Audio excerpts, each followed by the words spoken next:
How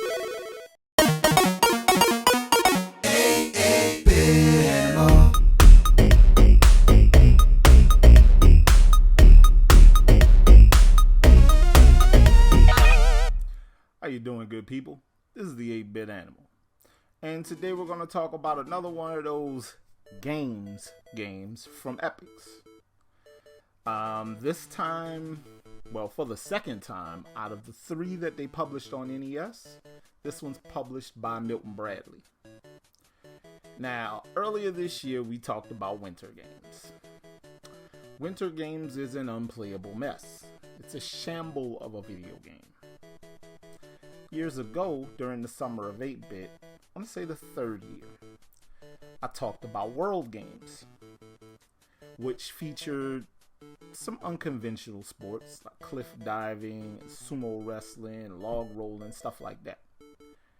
That one played a little bit better, but still wasn't a particularly great video game. Then we got today's game, because Summer Games didn't show up on the NES. So that left California Games, which in 1987 started life on the Commodore 64, and I want to say the Apple II, or I don't remember. I know it originated on the Commodore 64 though, and people love the Commodore 64 version of this game. Now, over the years, it popped up on everything. And in 1988, about a year after its initial release, it showed up on the NES. Is it better than Winter Games? Let's talk about it. Today, we're going to take a look at California Games. Alright, now California Games gives you 6 events. Half pipe, which is skateboarding. Roller skating, which you're skating along a sidewalk on roller skates. Surfing. BMX, which you're on a little course on a bike. Footbag, or hacky sack as the rest of the world calls it. What is footbag? Really? I guess. And flying disc, which is basically a game of frisbee. And you compete in all these events for medals, much like in Winter Games and track and field, stuff like that. In this game, you get to pick out of actual companies for sponsorship to be on their teams.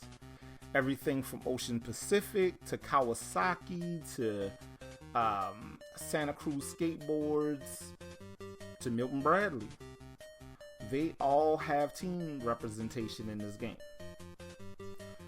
Too bad. The game is such a rough affair. If you're not perfect at these games, you will fail miserably. They're kind of rough. Some events are more difficult than others. Skateboarding and surfing are clearly more difficult than footbag or BMX. Regular roller skating is surprisingly difficult. That baby falls over everything.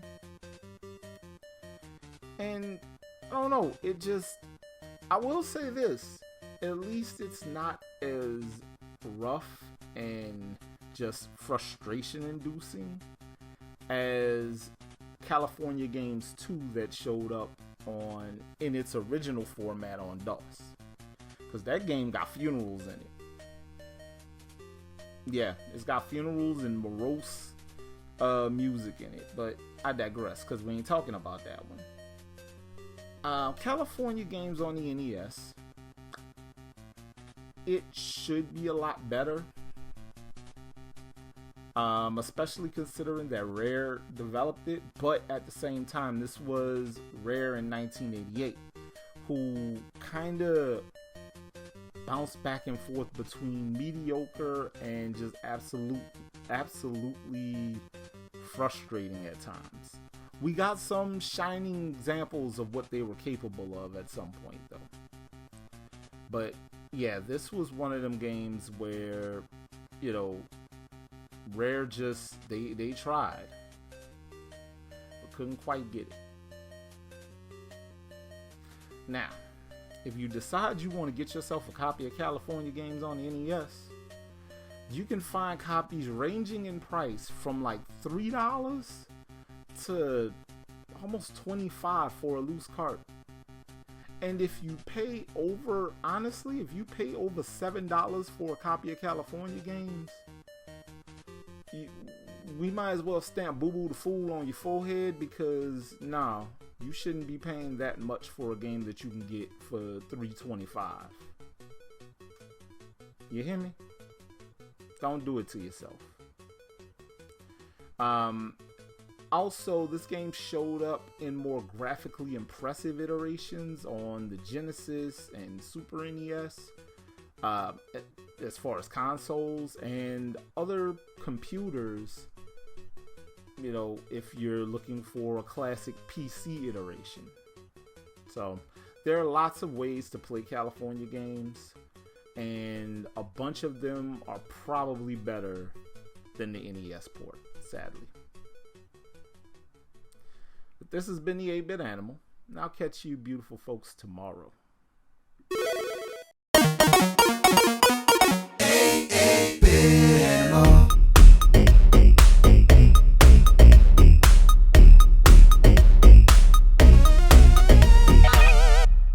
Tomorrow. Now see, this game feels less like a mission from God and more like the punishment that Zeus gave Sisyphus.